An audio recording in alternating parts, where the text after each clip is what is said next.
നമ്മുടെ ഫോണിൽ ഇതുപോലെ OTG കണക്ട് ചെയ്ത് പെൻഡ്രൈവ് കണക്ട് ചെയ്ത് എടുക്കുക. ആദ്യം നമ്മൾ ഡൗൺലോഡ് ചെയ്യേണ്ടത് വിൻഡോസിൻ്റെ ഫയൽ നമ്മൾ ഡൗൺലോഡ് ചെയ്യണം. അത് ഞാൻ കാണിച്ചു തരാം. ഡൗൺലോഡ് ചെയ്തേക്കുന്നത് IDM ബ്രൗസറിൽ കണ്ടോ. വിൻഡോസിൻ്റെ എനിക്ക് വിൻഡോസ് 11 പറ്റില്ല, വിൻഡോസ് 10 പറ്റുള്ളൂ എൻ്റെ ലാപ്പിന്. അപ്പോൾ അതുകൊണ്ട് ഞാൻ വിൻഡോസ് 10 ഡൗൺലോഡ് ചെയ്തിട്ട് ആ ഫയലാണ് ഇവിടെ ഇട്ടിരിക്കുന്നത്.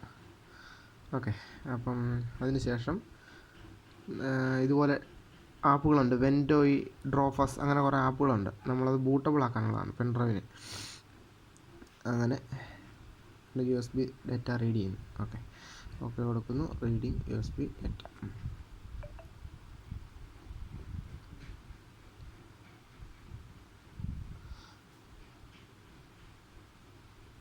ഇതിന് പരസ്യം കാണണം കേട്ടോ. ഇതിൽ നമ്മളിങ്ങനെ ഫ്രീ ആയിട്ട് വരുമ്പോൾ അഡ്വർടൈസ്മെൻറ്റ് വരും. എന്നിട്ട് അഡ്വർടൈസ്മെൻറ്റ് ക്ലിക്ക് ചെയ്താൽ അത് കണ്ടിട്ട് 2 പോയിൻ്റ് ഇതിൽ കിട്ടുമ്പോഴാണ് നമുക്ക് ബൂട്ടബിൾ ആക്കാൻ പറ്റുന്നത് ഓരോ പ്രാവശ്യം.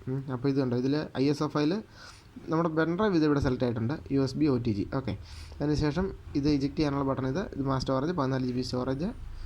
നമ്മുടെ ISO സെലക്ട് ചെയ്യണം.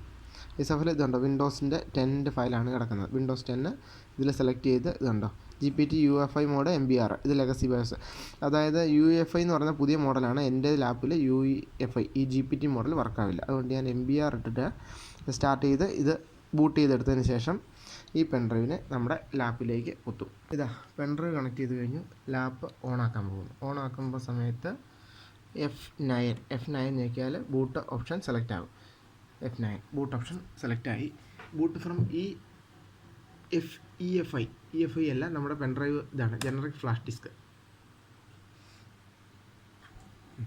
ഇതുപോലെ ബൂട്ടബിൾ ആയിട്ട് ഓപ്പൺ ആയി വരും. ഓക്കെ, നമ്മുടെ ഇത് കടന്നുകൊണ്ടങ്ങ് നോക്കിയില്ലേ ഉള്ളൂ.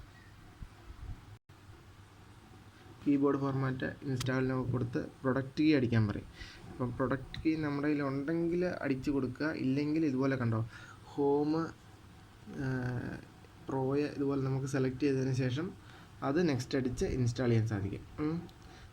ഇതാണ് രീതി. നെക്സ്റ്റ് അടിക്കുന്നു. നെക്സ്റ്റ് അടിച്ച് കഴിയുമ്പോൾ ഈ അക്സെപ്റ്റ് കൊടുക്കണം. അക്സെപ്റ്റ് കൊടുത്ത് നെക്സ്റ്റ് അടിച്ച് അപ്ഗ്രേഡ് നമ്മൾ ഓൾറെഡി ഇതിൽ വോയിസ് കിടപ്പുള്ളത് അപ്ഗ്രേഡ് എന്നുള്ള ഓപ്ഷനാണ്. പക്ഷേ അത് നമുക്ക് ബുദ്ധിമുട്ടാണ്, അത് ഇൻസ്റ്റാൾ ആകാൻ പാടാണ്. ഇതിലുള്ള വിൻഡോസ് കറക്റ്റ് ആണെങ്കിൽ നടക്കുകയുള്ളൂ. ഇനിയിപ്പോൾ അങ്ങനെ അല്ലെങ്കിൽ ഇത് കണ്ടോ, ഇത് പാർട്ടീഷൻ നമ്മൾ സെലക്ട് ചെയ്ത് കൊടുക്കണം. അത് ഞാൻ ചെയ്തിരിക്കുന്നത് ഈ 241 GB പ്രൈമറി പാർട്ടീഷനിലേക്കാണ് ഞാൻ വോയിസ് കയറ്റിയിരിക്കുന്നത്. സിസ്റ്റം റിസർവ്ഡ് ഒരു 500 MB കൊടുക്കണം. പിന്നെ നമ്മുടെ OSനുള്ളത് അതാണ് പാർട്ടീഷൻ 2. ഇത് രണ്ടും എൻ്റെ ഡാറ്റ സ്റ്റോർ ചെയ്യുന്ന ഡ്രൈവുകളാണ്. ഇതിനൊന്നും പറ്റുകയില്ല. ഇത് മാത്രം ജസ്റ്റ് നെക്സ്റ്റ് അടിച്ച് നമുക്ക് ഈ പാർട്ടീഷനിലേക്ക് അത് കയറ്റാൻ പറ്റും. വിൻഡോസ് 10. അപ്പോൾ ഇതിൽ വിൻഡോസ് 10 ആണ്. അപ്പോൾ അതുപോലെ ചെയ്യാൻ പറ്റും.